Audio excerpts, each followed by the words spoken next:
this tutorial, we will go over while loops. On line 8, imagine that we must create several printf statements here.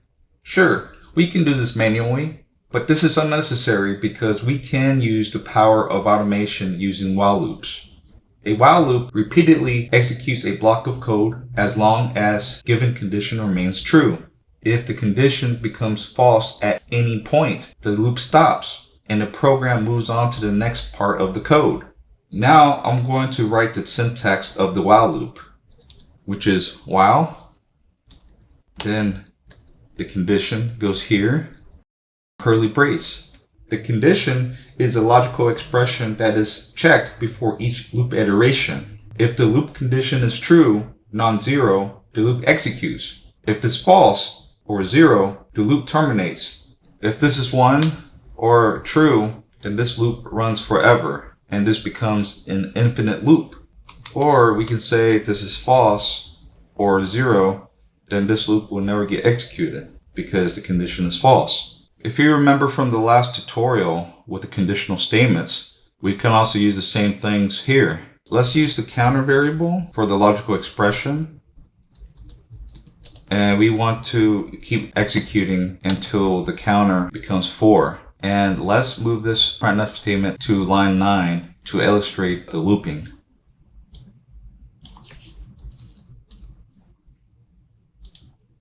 Okay, so let's break this down before I run this program. So since counter is initialized to 0 on line 6, that means that the counter begins as 0 on line 8. So this loop will keep running until the counter value becomes 4, which makes this conditional statement here not true. Remember that when something becomes false, then that means that the loop gets exited and goes on to the next line of code, which is line 12. For every iteration of this loop, we are printing out counter equals the value of counter. Remember that this is the post increment operator. That means that we use this variable first before incrementing. So the first iteration printf statement would show counter equals 0. And then after displaying this, the counter gets incremented by 1. And the counter value becomes 1, not 0 anymore. It goes back up to line 8 to check the condition again. At this point, the counter becomes 1 less than 4, and that's still true. So it will keep doing this until counter becomes 4, makes it not true anymore, then it will X out the loop. Let's demonstrate this by running this program. So we get to see the statement being printed out 4 times, 0, 1, 2, 3, and this is expected. Sometimes people make a mistake by not incrementing this variable here. And if this never gets incremented, then that means that this while loop runs forever. Always update your variable that controls the conditional statement. So I'm adding ++ back so we don't encounter this. So for this example, we can also count backwards instead of forward, like ++ that we see here right now. Instead, we can count backwards. Let's change this value to 4. And let's say that we don't want the counter to be 0. And if this is true, then it'll keep running until this is not true. So let's break this down further. So counter is equal to 4. So 4 is not equal to 0, which is true. So it will run line 9. So counter equals 4. And then it will decrement that by 1. So the next iteration, the counter becomes 3. It will get repeated until the counter becomes 0. When counter becomes 0, then it will not execute line 9. It will just exit the loop and continue on line 12. So let's demonstrate this. So counter is equals to 4, 3, 2, 1. Instead of saying not equals to, I can also say counter is greater than 0. And this is the same thing, basically. When it comes to output, let's build and run. So 4, 3, 2, 1. If I want to include 0, I can by saying greater than or equals to 0. Let's build and run. Then I include counter equals 0 as well. I can also just delete everything besides counter. This will still be true because anything that's non-zero is considered to be true. And when counter reaches 0, then that means this is false. Let's demonstrate this.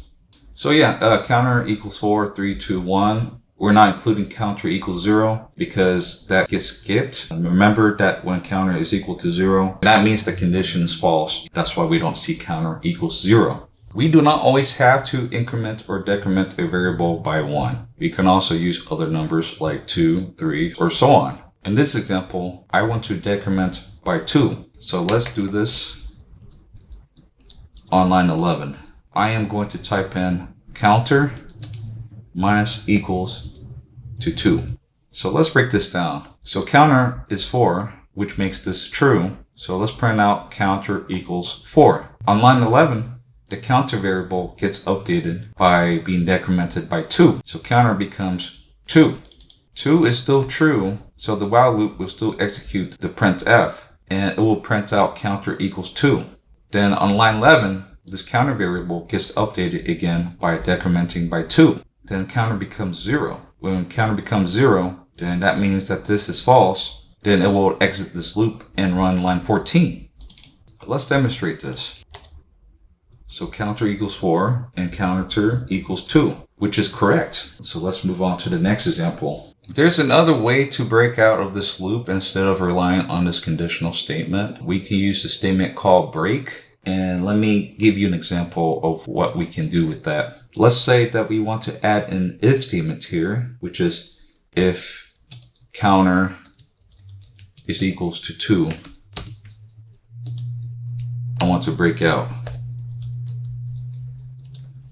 So when counter becomes 2, that means that it will execute line 10. The break means that we want to break out of the loop and then go on to the next statement outside of this loop. Let's break this down even further when counter is 0. When counter is 0, it will loop through here normally. It will display counter equals 0, and then it will get incremented. And then this becomes 1. It will keep doing the same thing. Counter equals 1. And it gets incremented again. However, when counter becomes 2, this is still true, but 2 is equal to 2 on line 9. So the program will execute the break statement, then will break out from this loop and continue executing on line 16, which is return 0. So let's demonstrate this.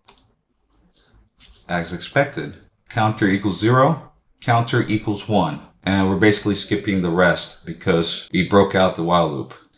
To summarize, the break statement exits the loop immediately.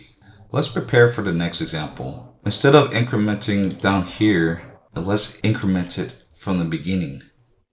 And let's remove this post increment operator because we still want to print on line 15. Instead of using break, let's use the keyword continue.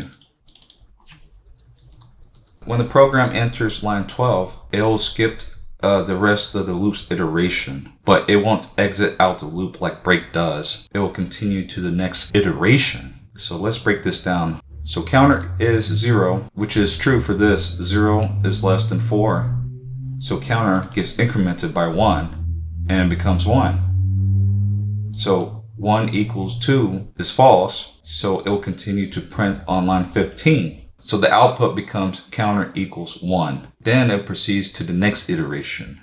Counter 1 is still less than 4, so this still is true. So counter gets incremented again, becomes 2.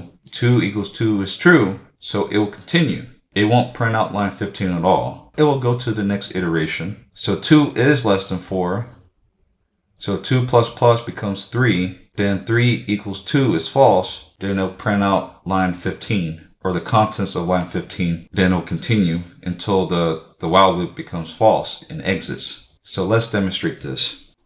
As you can see here, counter equals 1, counter equals 3, and counter equals 4. We don't see counter equals 2 because remember, we have a conditional if statement on line 11 that checks for that and then skips the printing for counter equals 2.